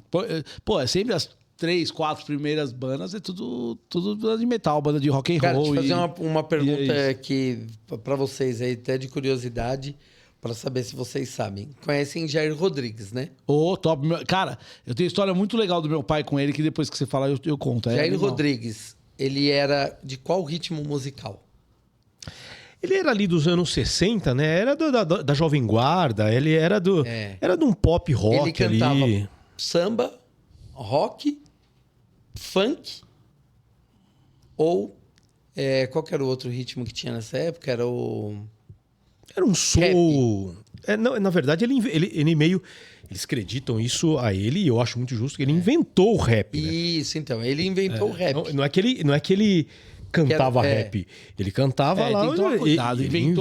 Inventou não. Mas no Brasil, talvez. No Brasil. Ele é muito bem creditado com isso. Não, assim, animal. Ele é muito bem reverenciado. Ele é conhecido como o pai do rap. No Brasil. No Brasil. Ele é muito bem reverenciado. Só um adendo aí, né? Que é o funk, o verdadeiro funk. É o funk, né? Um funk verdadeiro. Não é essa merda que se ouve hoje aí. E aí, Takashi, esse livro que você trouxe aí, você tá revirando, você tá procurando que disco pra mostrar pra gente? Aí? Esse livro aqui, ó, 1001 discos pra ouvir antes de morrer, que eu ganhei do meu primo Thiago. Um beijo, Thiago. Inclusive, fazer um merchan, uma propaganda aqui do podcast dele que ele lançou agora também. Proibido Ré bemol, procura lá no YouTube também, bem legal. Põe o QR Code eu vou pôr o QR Code. É mais voltado pra músicos, mas é bem legal, assim. Eu gosto pra caramba, sou fã, enfim. E aí, assim, eu falei do funk, né? Que esse funk de agora não é exatamente um funk, né? Quem quiser conhecer um funk de verdade, procura aqui, ó. Funkadelic, Maggot Brain. Legal pra caramba isso. Tem o groove, tem aquela coisa dos anos 70, muito legal. E tem aqui o Parliament também, Mothership Connection. Eu vou deixar aí depois o nome lá na descrição. Quem quiser procurar esses discos aqui, é legal demais. Esse livro aqui é assim, quem gosta de música, quem quer conhecer... Ele não é... Eu gosto de rock, eu sou roqueiro, não é que eu só ouço rock, mas 98% do tempo eu tô ouvindo rock, né? Mas isso daqui ele fala de música dos anos 50 pra cá. Então tem muito disco aqui, fala de década por década, e eu já... Tá tudo marcadinho aqui com post-it de discos que eu fiquei curioso de ouvir e vou lá. E o Spotify, mas assim, os streamings de música permitiram que a gente pudesse, né? Porque antes a gente tinha que... Aliás, quando eu ganhei esse livro, era assim ainda, né? Assim, puta, vou ter que ir atrás desse CD. Quem que tem, não dava pra ouvir. Pô, quando surgiu o streaming de música, aí eu falei, agora esse livro faz sentido. Porque aí você vai lá, olha e fala, vou atrás desse disco. Pá. 1001 discos pra ouvir antes de morrer. Antes de morrer, animal. Vamos deixar aí algum link aí na descrição pra direcionar pra galera pra conhecer o livro e os discos. E você, cara, 1001 discos pra ouvir. Ele vai deixar lá os 3 discos na descrição que ele vai recomendar pra galera ouvir. E que você recomenda aí? Eu vou ser gentil, não vou falar pra você falar um filme, não tal. Mas me recomenda aí as 3 trilogias ou 3 filmes que tem que ser assistido. Eu vou te ajudar. Me fala uma ficção científica, me fala um drama e me fala uma comédia. Porque a galera quando vai falar de cinema, deixa sempre a comédia sem um peso... A comédia, ela tem, né? De recomendação. Não, é só entretenimento. Não, meu, comédia é legal pra cacete. É legal pra caramba, mas eu acho que assim, parece que comédia não é levada a sério, né? Cara, assim, ó, é uma pergunta muito complexa de responder, porque a gente tá falando de gosto. Isso, mas eu quero... É isso, é teu Você gosto. entendeu? A gente tá falando de gosto, e gosto é muito subjetivo. Então, assim, hoje, tá? Eu tenho os meus filmes de cabeceira, né? E dentre eles ali estão Top Gun, que é pra mim, clássico. E aí eu posso até dizer que é uma trilogia do Tom Cruise, que pra mim são os 3 filmes que eu mais gosto, que é Top Gun, Dias de Trovão e Questão de Honra. São os 3 filmes que eu mais gosto do Tom Cruise. São filmes que Top Gun e Dias de Trovão tratam da mesma temática, né? E Questão de Honra, pra mim, ele traz ali... Cara, é um filme que tem uma essência, muita coisa pra você tirar de aprendizado. Trilogia, cara, eu não vou falar de Volta pro Futuro, porque não é minha trilogia preferida. Não é. Desliga agora, tudo, vambora. Termina, obrigado, Edson. Encerra aí, Gui. Sabe por que ele não vai pôr De Volta ao Futuro na trilogia? Porque é ao concurso. Não tem... não é minha trilogia preferida, não é. A história é muito top, eu acho legal pra caramba, mas não é minha trilogia preferida, cara. Mas qual é, então? Obviamente que é Star Wars, a minha trilogia preferida, né? Se não é uma trilogia, é uma nonologia. São 6... Na verdade, são 6 filmes, né? São 6 filmes. Você vai excluir os 3 últimos? Ameaça Fantasma... Eu esqueci o nome dos outros lá. O Ataque dos Clones. O Sith lá do Jedi, né? Não. Pera. Vamos na ordem lá. Uma Nova Esperança. Uma Nova Esperança. O Império Contra-Ataca. Vamos na ordem. Uma Nova Esperança, o Império Contra-Ataca e o Retorno de Jedi. Aí depois, o episódio 1. Que é Ameaça Fantasma, o Ataque dos Clones. Que é e o último, que é o do A Guerra dos Siths, né? Não, como é que é? Vai aí, Universitários. Eu tô caçando aqui. Eu acho que é A Guerra dos Siths. Eu avisei antes, cara. Eu não sou o cara Star Wars. E aí os 3 últimos você descarta? Pra mim, termina aí. São esses mesmo? Os filmes Star Wars são divididos em 3 trilogias principais. Totalizando 11 filmes canônicos. Vamos ver se ele fala aqui. Nossa, não faz nem sentido isso aí. Porque 3 trilogias formam 11 filmes? Discute porque com o Google, aí você tem os outros filmes. A Vingança dos Sith. A Vingança dos Sith. Mas os 3 últimos sendo O Despertar da Força... Como é que é? É que esses... Os últimos Jedi, Ascensão Skywalker? Não, porque esses filmes aí, pra mim, eles são... spin-off, eles não são filmes que tem a ver... Pra mim, Ameaça, Uma Nova Esperança, Ameaça Fantasma, A Guerra do Sith, depois vem Retorno de Jedi... Pra você, Star Wars é Darth Vader. É Darth Vader. Não tem Darth Vader no Star Wars. Começa lá, o Guerra... né, os 3 filmes lá que passaram lá em 1980... Pra mim, essa é a trilogia que eu acho então você falou dos filmes de ação, você falou da trilogia. São 2 filmes de ação, né? Que é o Top Gun, que é o Asas Indomáveis e Dias de Trovão, que é o dos carros, né? Da Stock Car. e Questão de Honra, que é um E filme... comédia? Comédia, cara. Comédia... Comédia é difícil ter uma trilogia, né? Não, de não, comédia. não, Tem, mas o que comédia que você tem... Cara, pra mim, assim, o estilo de comédia que eu gosto é comédia debochada, tá? Então, eu vou falar pra você que, assim, cara, eu gosto muito de alguns filmes do Adam Sandler, que eu acho legal pra Gente caramba. grande, legal Nossa, pra caramba. maravilhoso. São umas comédias bem legais. Se eu fosse falar uma trilogia, eu ia na linha de Corra que a Polícia Vem Aí, que é top, Gosto também. né? Mas o que eu acho, assim, uma das que não é trilogia, é quase uma série, que pra mim foi o que me despertou a comédia, que é a Loucademia de Polícia. Cara, é demais. Eu vou contar uma história legal pra vocês. Inclusive, eu desafio aí quem tem filho pequeno, vai nas comédias dos anos 80. Claro que tem muita coisa que hoje em dia não passaria, mas... Cara, é isso, vida real. E aí cada um cria o filho do jeito que acha que tem que criar e tá tudo certo. Eu coloquei pro Gustavo assistir, a gente assistiu Loucademia de Polícia. Todos, sei lá quantos filmes são. Acho que são Acho que eram 9, Filme pra uma caramba. porrada, uma porrada. Cara, Quase eu um tenho seriado. gravado no Instagram e nos stories antigos. Ele era menor ainda. Esse moleque se revirava. Aí eu coloquei pra ele... como chama lá do Macaulay Culkin? Esqueceram de Mim. Esqueceram de Mim. Cara, desculpa, não tem comédia mais. Não, é legal. Cara, é impressionante. A molecada não tem noção de como é esse humor sem internet, sem celular na mão. Ó, cara. tem um gênero aí, cara, que eu nunca curti, que é o tal do sitcom. Eu nunca gostei, né? Que a gente tá falando aí de Friends, das meninas lá, como que chama? Esqueci o nome. Mas Friends, Um Maluco no Pedaço. Sex and the City? Sex and the City. O The Office também. The Office. The Office, mas os mais tradicionais aí. Todo Mundo Odeia o Chris, Two and a Half Men, esses aí. Eu nunca fui muito fã, cara. Todo Mundo Odeia o Chris, por exemplo, particularmente eu não vejo nem graça. Você é maluco. Eu gosto. Eu não gosto, Cara, mas... eu tô começando a rever se a tua presença aqui... Pô, você não gosta de Volta ao Futuro. Não, eu não falei que eu não gosto. Eu falei que eu não considero a melhor trilogia que eu já vi. Mas a gente falou que a internet é isso. Ou você ama ou você odeia. Ah, Você então tá bom. Então o pau vai aqui. Não, fechou. E... falou foi o Gui.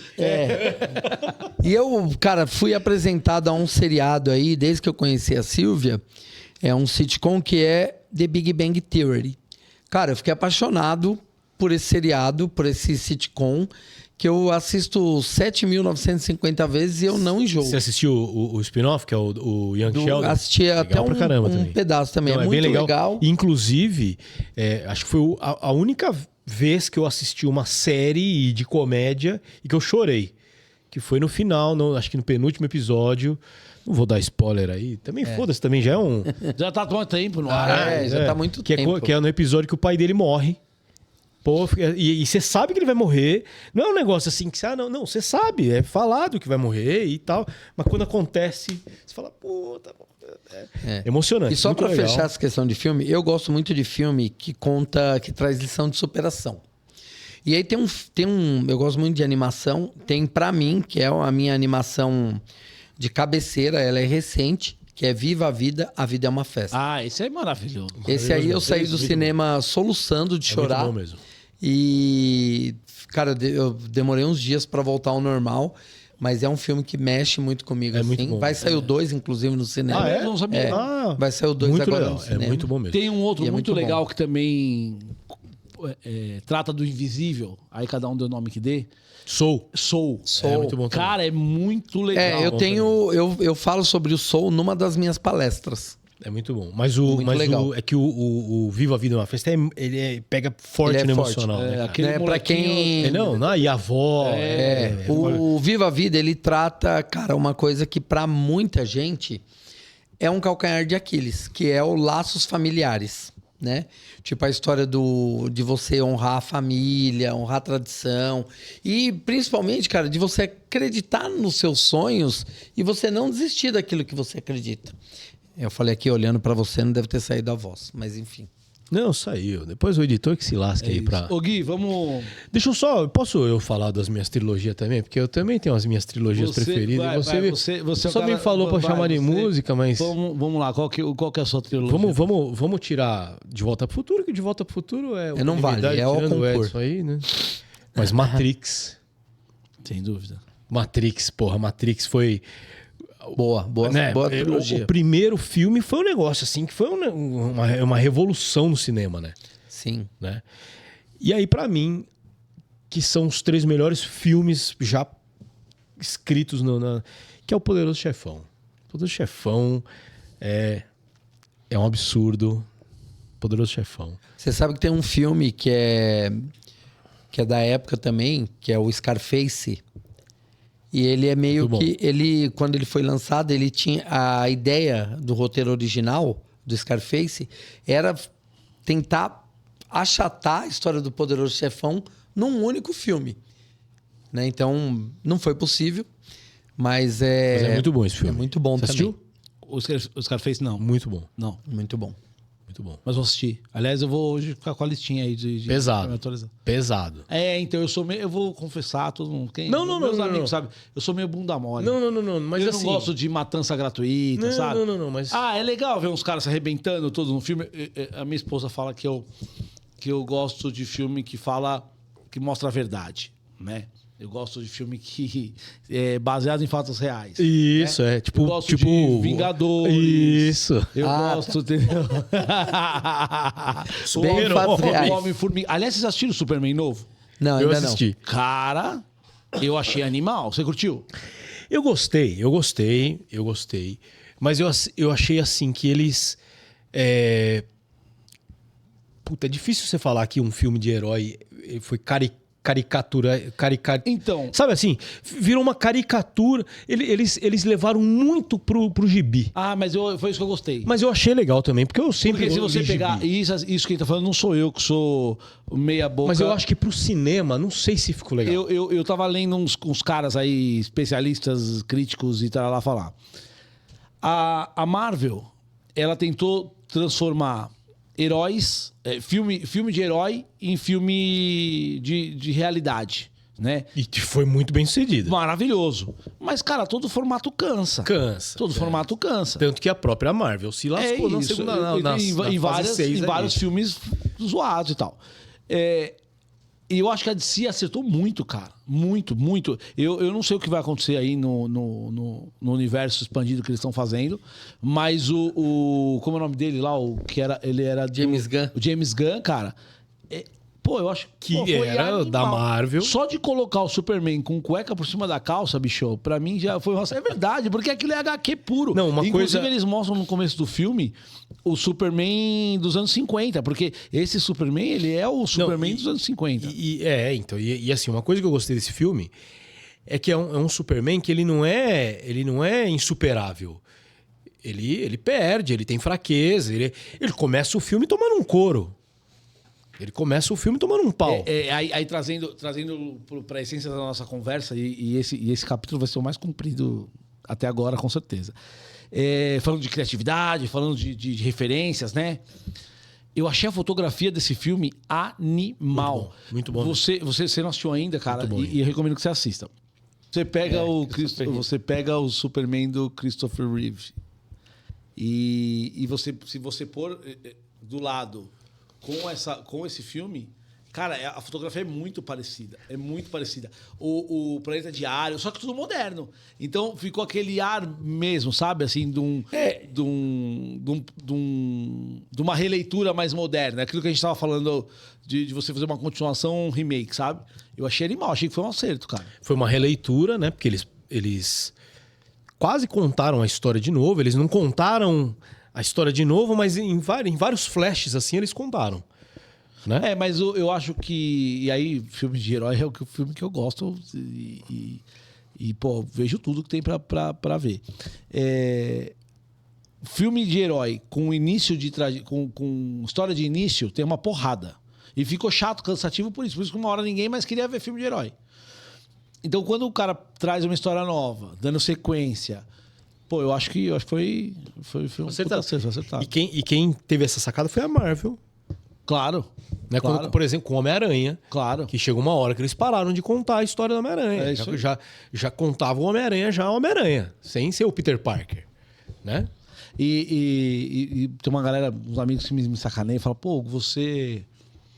Quem que é esses amigos de sacaneia aí? Fala aí que a gente vai pegar ele. Porque eu gosto de filme de herói, eu gosto de série babaca, eu gosto de assistir série que eu desligo.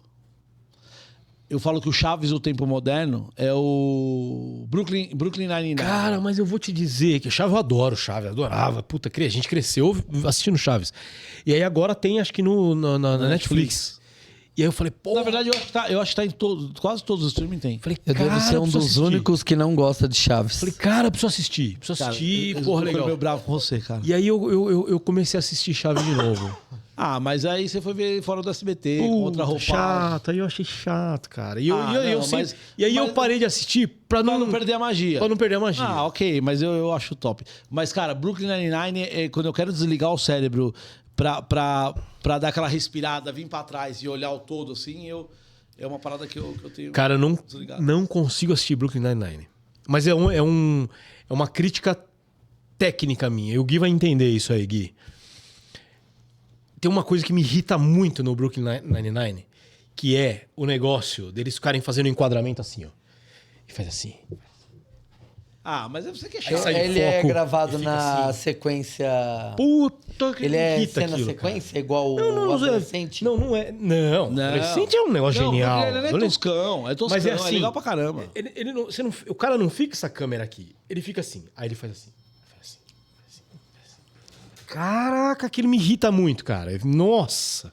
Então tá na tela, ó. Nosso novo patrocinador, Valhalla. Os caras são cervejaria artesanal. Lugar muito gostoso. Um lugar super intimista. Com um monte de torneira lá de cervejas artesanais dos mais variados tipos. Então hoje eles mandaram pra gente aqui 3 tipos que a gente tá apreciando aqui durante a gravação e tá muito legal. Mandaram uma IPA, uma Red Ale e uma Pilsen, mas eu acho que são 12 ou 15 torneiras. 20 torneiras de cerveja e de chopp lá. Recomendo demais a visita. Além disso, tábua de frios, toda estrutura para você fazer. Eles fazem churrasco, eles têm espaço para receber grupos. Inclusive, agora para o final do ano, eles têm espaço para evento corporativo. Se você quiser fechar a casa só para o seu time, para fazer uma reunião. Enfim, bate um papo com os caras, tá lá, tá no WhatsApp, tá no QR Code aí o Instagram. Vai lá, fala com os caras, final do ano, aproveita para fazer a confraternização da sua empresa, casa fechada ou uma parte da casa. Tá na tela o QR Code, tá o WhatsApp e tá o Instagram. Valhalla, Rua Montserrat, Rua Montserrat, 1375. Eles ficam de terça a sábado lá das 5 às 11 e de domingo das 3h30 às 21h. Cozinha aberta nos finais de semana com ótimas opções de porção, de lanche. Lugar muito legal para você tirar um tempinho para se conectar, tomar uma, ouvir um rock and roll e... Isso que eu ia falar. Lá toca um rock, hein? Lá toca um rock and roll. É isso. Vamos lá, vamos para a última perna da nossa conversa, que hoje tá uma conversa gigante e tá muito legal mesmo. Edson, você já me deu aqui uma lista de filmes para assistir, você já me deu uma linha a seguir, mas essa nossa última parte aqui a gente fala sempre sobre propósito.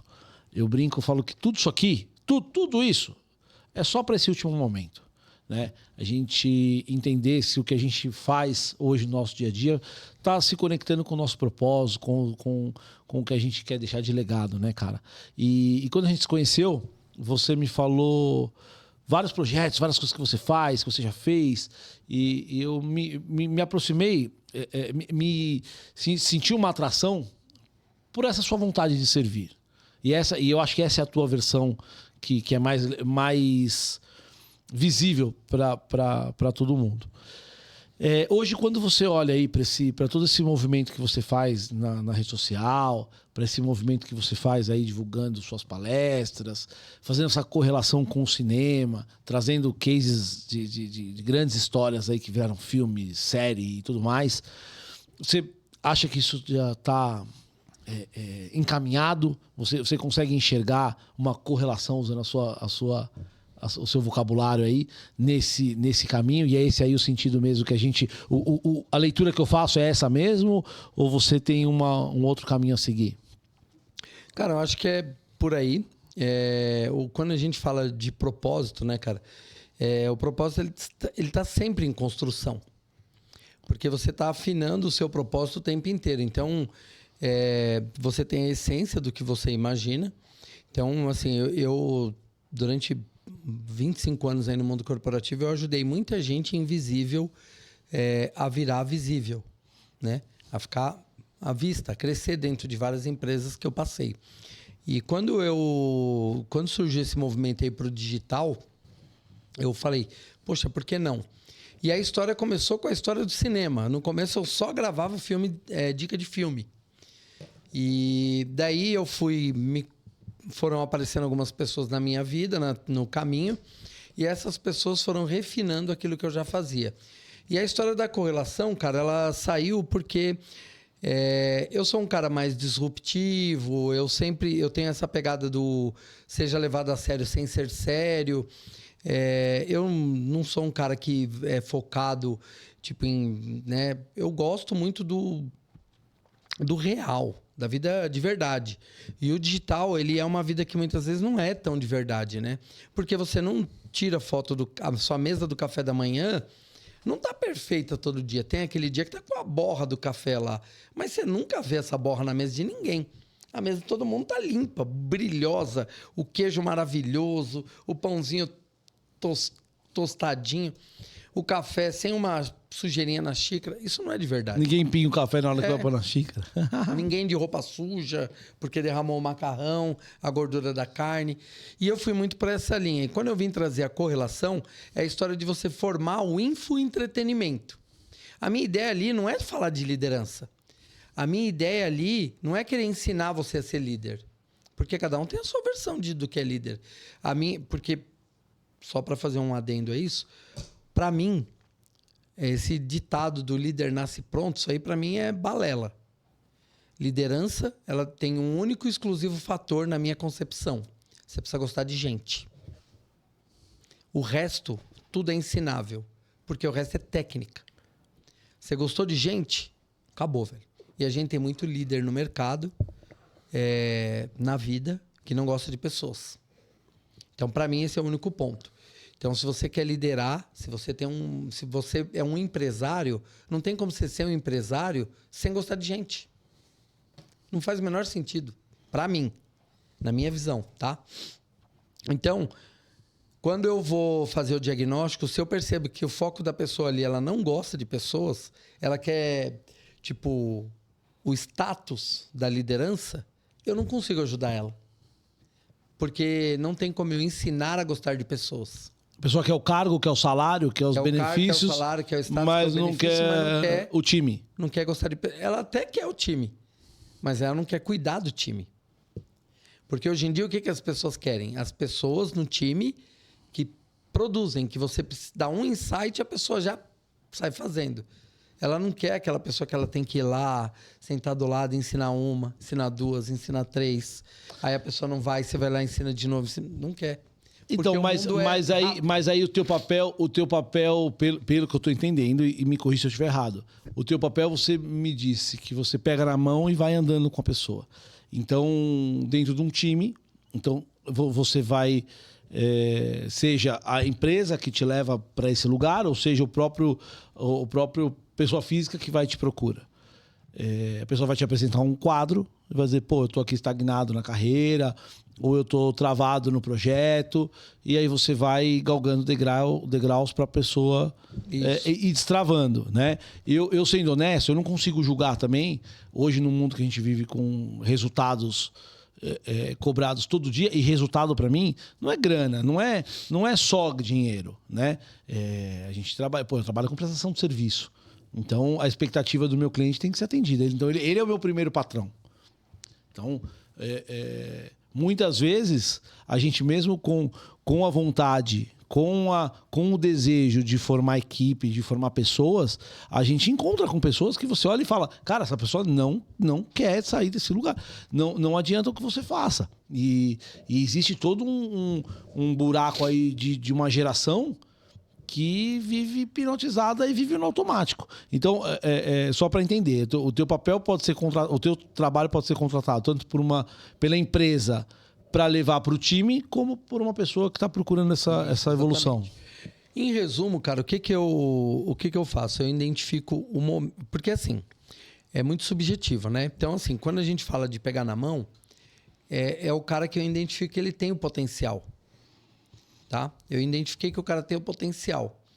E aí, esse cara, ele tem o potencial, ele já faz lá um trabalho ele já é bom na operação, ele é bom no burocrático, ele é bom no administrativo. E ele é um cara que ele gosta de gente. Só que o cara não quer ser líder. O cara não quer liderar.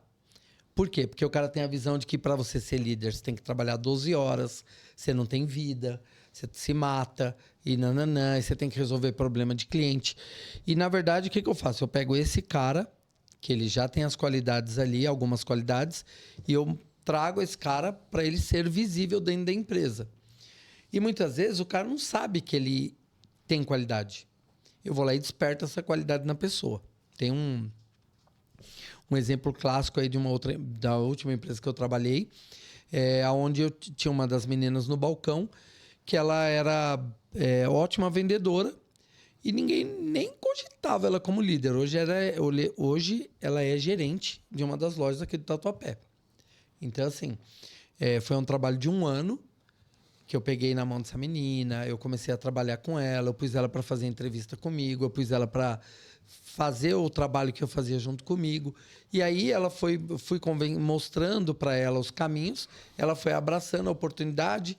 Aí eu saí da empresa, ela foi fazer uma faculdade, ela foi se aprimorar e hoje ela é gerente lá na empresa. Animal. Então é bem legal isso. Então eu procuro ajudar esse tipo de pessoa. Por isso que eu falei para você, eu tenho que avaliar se eu consigo ajudar a pessoa, porque às vezes a pessoa não quer, entendeu? E aí você mostrar para a pessoa que ela pode estar naquele lugar dá muito mais trabalho e você demora muito mais tempo. E para quem é líder, para quem precisa entregar resultado, você não pode ficar perdendo tempo.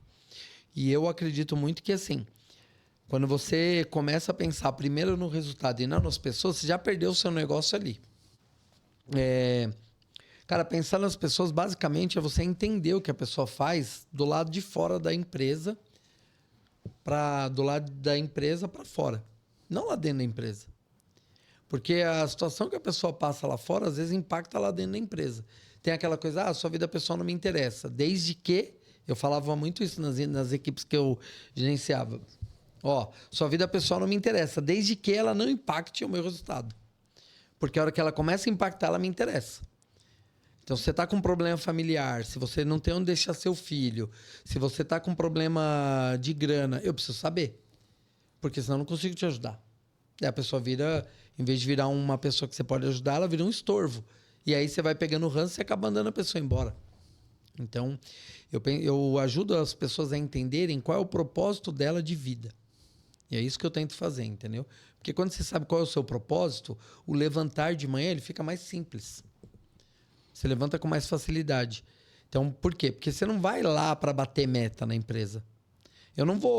A sua costureira não vai lá para a sua costuraria porque ela tem 30 calças para fazer barra hoje, por exemplo, tá? Uma coisa bem rasa aqui. Ela vai lá porque ela tem 30 pessoas para ficar mais bonita pro dia a dia. Claro, você oferece o benefício, né, do serviço feito. E aí a gente treina a pessoa para que aquilo vire um treinamento continuado, não só uma coisa de um dia. Então é mais ou menos isso. E eu uso a história da correlação, que é para ficar mais simples aquilo que é complexo. Porque quando você vai lá e fala para a pessoa assim, vou te dar um exemplo aqui de um filme que para mim que é, cara, assim, o meu filme principal de liderança, que é o Coach Carter. Não sei se você já viu. Eu adoro esse filme, cara. É muito bom. E aí tem um personagem que é nitidamente o cara que eu gosto de ajudar que é o Timo Cruz. Que é o cara lá que É o rebelde. É o rebelde, é o Tem tudo pra ser o astro, tem tudo pra ser o astro do time, mas é um não rebelde. É o rebelde. Ele é o cara que ele não quer fazer esforço, ele não quer comprar ideia. E o técnico lá, em nenhum momento ele deixa de dar o apoio pro cara. Mas ele faz o cara entender qual é o propósito do negócio. E a partir do momento que ele pega o propósito dele de vida e ele faz ele entender que aquele propósito de vida que ele estava levando não vai levar ele a lugar nenhum, ele começa a entender o propósito do negócio, ele vai. Tanto que tem uma frase clássica desse filme lá, que é o tal do medo, né? Qual o seu maior medo, né? É isso. É isso, top demais, cara, é isso. Ajudar pessoas, estar disponível para servir e transformar vidas, demais. E você, Japa, me conta aí, cara, nos seus projetos aí, suas andanças, hoje a gente veio falar de música, mas você não trabalha com música, a música é o que te impulsiona. Esse tesão pela música, essa paixão pela história da música, é o mesmo sentimento que você consegue imprimir nos seus trabalhos, você editando vídeo, editando podcast, editando vídeo, conteúdos diversos aí que você cria para o comércio de um modo geral. É o mesmo tesão, é a mesma paixão, é isso aí mesmo, ou tem algum outro combustível, alguma coisa que te faz acordar e tocar a vida?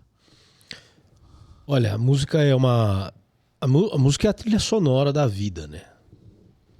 Quando a gente está dirigindo, quando a gente está cozinhando, quando a gente está trabalhando, quando a gente está andando na rua e ouvindo música, a música é a trilha sonora da vida. Mas assim, a minha vida ela não é pautada pelo meu trabalho. Meu trabalho é uma parte importante da minha vida. Eu faço o que eu gosto, o que eu sei, o que eu me interesso. E a gente trabalha por um propósito e a gente trabalha por dinheiro, né? É óbvio, né? Assim, não é que, não, eu trabalho porque não, todo mundo trabalha por dinheiro, todo mundo tem conta para pagar, isso é uma coisa natural, faz parte da vida e tudo bem, né? Mas isso não é o que pauta a minha vida, né? Existe uma parte fundamental da minha vida que que o meu trabalho suporta, apoia essa outra parte, que é a minha missão de vida, minha missão espiritual, né? Que é a minha... existe uma vida religiosa, embora eu tenha essa imagem do roqueiro, do mau rapaz, do mau elemento, do ranzinho, Headbanger sujo, né? Mas eu tenho como missão, como uma parte fundamental da minha vida, ajudar pessoas a transformar suas vidas, né? E eu faço isso de uma maneira tão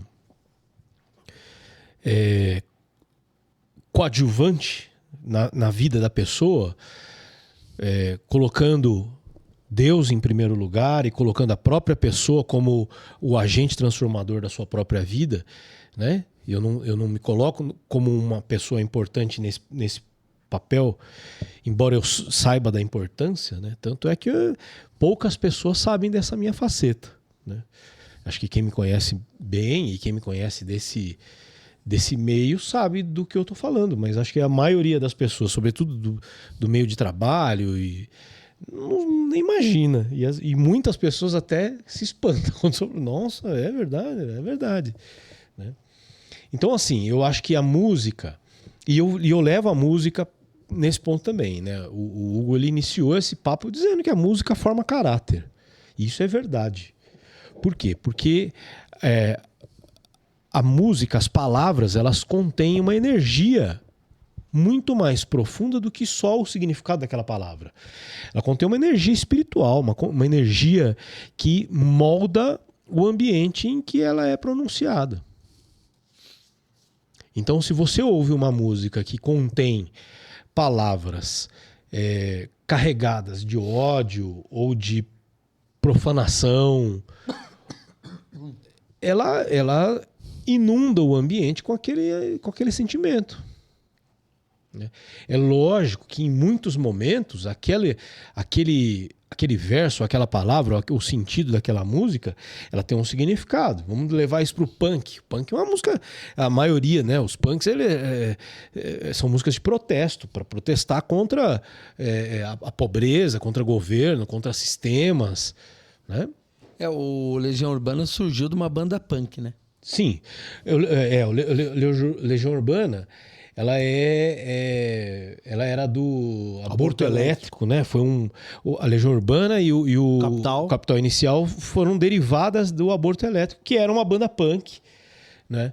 E que tinha essa veia. E a Legião Urbana, e tanto o Capital Inicial, tem, assim, em muitas músicas, não são em todas, mas em muitas músicas, carregam essa coisa do protesto social, de falar sobre a pobreza, sobre a condição humana, que é a veia do punk, né? Isso, o Inocentes, a Plebe Rude, o Ratos de Porão, tem muito forte isso, né? Mas a música, quando ela é carregada com sentimento... É difícil falar de um sentimento vazio, porque tudo tem sentimento, mas de um sentimento baixo, um sentimento vulgar, né? Ela leva a pessoa para aquele lugar. Cara, eu sinto... Por isso que eu concordo quando você fala que música forma caráter. Eu sinto muito esse tipo de... Talvez aqui a conversa vá para um lado diferente, né? Eu sinto a energia da música. Como eu não tenho rótulo musical, eu escuto o que eu gosto de ouvir. Muitas coisas são parecidas, e por isso que eu escuto muito mais rock do que outras coisas. Mas tem bandas que todo mundo ama, e eu não vou nem dar exemplo, porque são bandas bem top e não vale a polêmica, por exemplo, mas que eu não gosto. Eu não gosto. Falo, puta, não vai, não é legal. E aí eu vou ver lá, vou ouvir tradução, vou ver a história da banda. Falo, puta, realmente, isso aqui, cara, por mais que seja uma banda top... Da moda. Não, e nem da moda, bandas antigas, bandas do metal mesmo. Aí, Não, mas da moda que eu digo assim, que fez sucesso. Que vem aí, lota estádios, lota autódromo, lota tudo. Eu falo, puta, cara, a energia não me pega, não dá o match. Mas tem razão, a relação tá nesse ponto, né? Assim, com que sentimento que foi escrito aquelas palavras e qual é o sentido daquelas palavras, né? Tem um outro ponto que é extremamente importante aí que isso acho que talvez tenha um peso maior pro rock, pros roqueiros e para, né, e para outros estilos talvez nem tanto. Mas é assim, é o tal do comercial. Tem muita música que ela é construída e escrita para vender. Porque vai fazer sucesso e o cara vai se encher de dinheiro, né? E não importa o que está dizendo, não importa, sabe assim, o quão vulgar é. E o que importa é que vai fazer dinheiro e que as pessoas vão dançar, né? Só que isso carrega um peso... A pessoa que ouve e que se envolve com aquele tipo de palavra e de sentimento, o caráter dela é moldado. E muito mais do que o caráter, o espírito dela é moldado por aquilo, né? Isso influencia diretamente a vida dela. É isso. Eu vou dizer que assim... mas então, porque o rock... Não, tem uns rock também que é absurdo. Tem uns rock que falam umas atrocidades também. O heavy metal tem energia...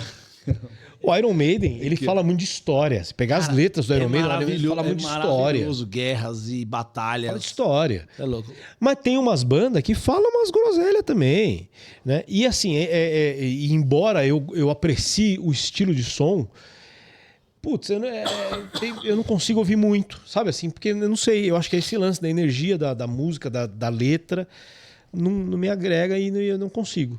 Né? E aí falando em mensagem, falando em energia, falando em sentimento, eu quero chamar vocês para o nosso último ato aqui e dizer que deu um trabalho do caramba, viu, Edson? A gente gastou uma grana para instalar aqui nessa câmera um super amplificador, Aí a gente tem uma tecnologia que pode ter vindo de alguma conspiração. Alguma nave alienígena deixou ali na porta do estúdio. E eu não consigo garantir que essa mensagem vai chegar a milhares de pessoas. Embora ela tá na internet, é possível. Mas eu garanto que vai ter uma pessoa lá do outro lado que está esperando essa mensagem. E essa pessoa vai receber, de alguma maneira. De alguma maneira vai chegar até ela e é o que vai fazer a diferença no dia dela de hoje, talvez no dia de amanhã. Então, respira, se conecta com a sua melhor versão e fala olhando ali para aquela câmera que tem alguém do outro lado esperando a tua mensagem. Show. Vamos lá. Eu falei aqui do Timo Cruz, né? Sobre o nosso maior medo. Então, acho que o nosso maior medo não é a gente não ser notado, né? Nosso maior medo é a gente ser notado além da conta. Então, acho que... O que eu quero dizer com isso? Cara, não deixe de dar o seu 1% a mais todo dia. Não importa se você vai chegar a algum lugar ou não. Mas se você fizer 1% a mais do que você fez ontem, já vai estar bom. É a você mesmo que você precisa satisfazer. E a mais ninguém. Animal. É isso aí, 1% a mais todo dia.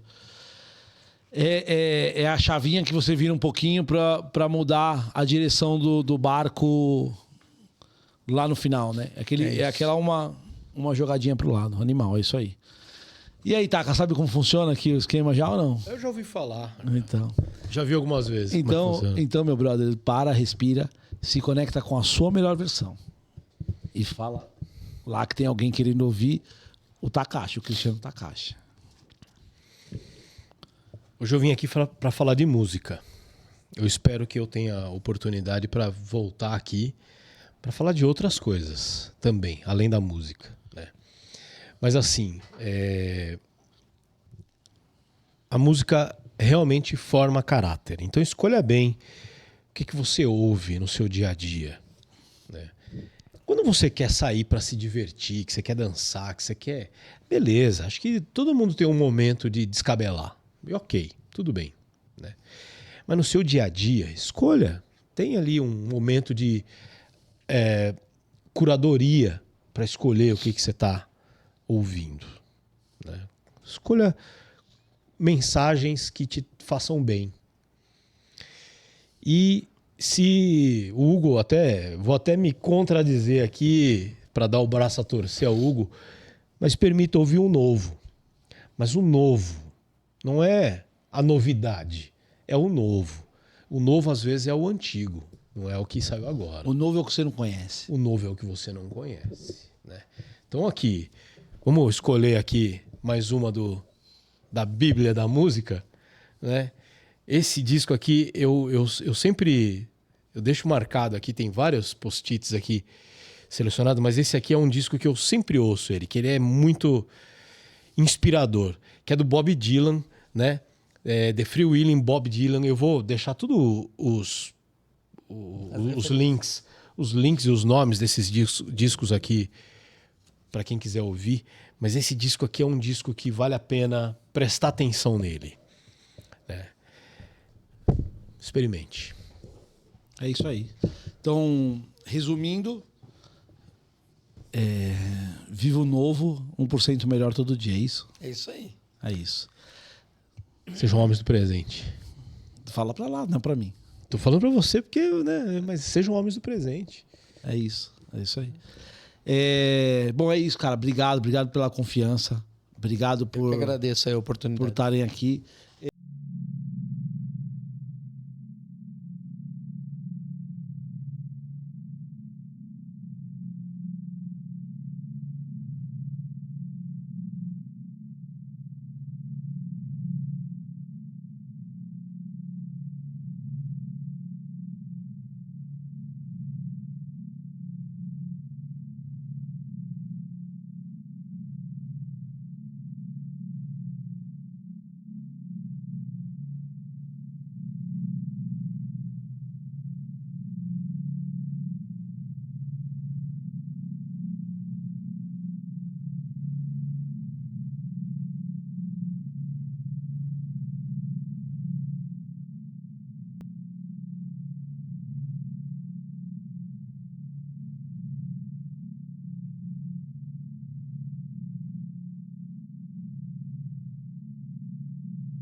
Então é isso. Então, sejam homens do presente, 1% melhor todo dia e viva o novo. Acho que dá pra resumir assim. A ideia aqui hoje era realmente apresentar um direcionamento para um ócio que abre o imaginário e permite que as pessoas vivam de uma maneira mais leve, mais gostosa, com mais referências e com mais cultura. Cara, obrigado pela confiança, obrigado por vocês terem vindo. Pode quinta, toda quinta-feira. Eu espero que vocês tenham gostado dessa conversa. Foi uma conversa diferente dos outros episódios. E quem está assistindo a gente aí no primeiro, segundo, terceiro até o sexto, está percebendo que cada episódio é único. A nossa proposta aqui não é um formato enlatado e copiado para todos os episódios. E por isso que sempre vai ter alguém aqui que, de repente, não é nem um especialista sobre um determinado assunto, mas tem a contribuir, tem a conversar, tem a dividir opiniões. Hoje eu não vou pedir para curtir, compartilhar, porque isso tudo aí eu sei que a galera vai fazer. Eu quero agradecer. Porque a gente tem tido uma média de visualizações normais para o nosso tamanho, para a nossa realidade. Mais crescente. A galera tá super engajada comentando. Então, pô, deixa um comentário, fala se você gostou, fala o que você mais gostou. Se você não gostou também, fala com a gente, porque isso também é um termômetro. Então, pô, muito obrigado. Muito obrigado para você que tem compartilhado nossos cortes. Muito obrigado por você que tem compartilhado o nosso capítulo inteiro aqui no YouTube. A gente tem certeza que lá no final do 10º capítulo muita coisa vai ter rolado. Tem novidades muito legais. A partir do próximo episódio eu já vou trazer aqui um novo patrocinador, uma nova situação que vai ser feita especialmente para a galera que tem engajado com a gente aí, tem comprado essa briga com a gente. Certo? Muito obrigado. Eu tenho um presente. Aliás, eu tenho 2 presentes. Eu tenho aqui o nosso singelo agradecimento pelo tempo de vocês. Obrigado, Hugo. Eu espero que vocês gostem. Saboreiem num momento de ócio com um bom som e um bom rango. Obrigado. Um cineminha. E vai chegar para vocês um kit do nosso patrocinador. Põe na tela aí, Gui. Vai só pra gente poder ter ele na tela. Do Siga, né? O Siga. Vai chegar para vocês um kit da Siga Atacadista para vocês saborearem, curtirem enquanto vocês estão assistindo um filme ou ouvindo um som. Obrigado. Show de bola, é isso aí. Muito obrigado. O arroba de vocês está na tela, todas as redes sociais vão estar aqui na descrição do vídeo. E é isso. Show. Certo? Obrigadão aí. Esqueci alguma coisa aí, Gui?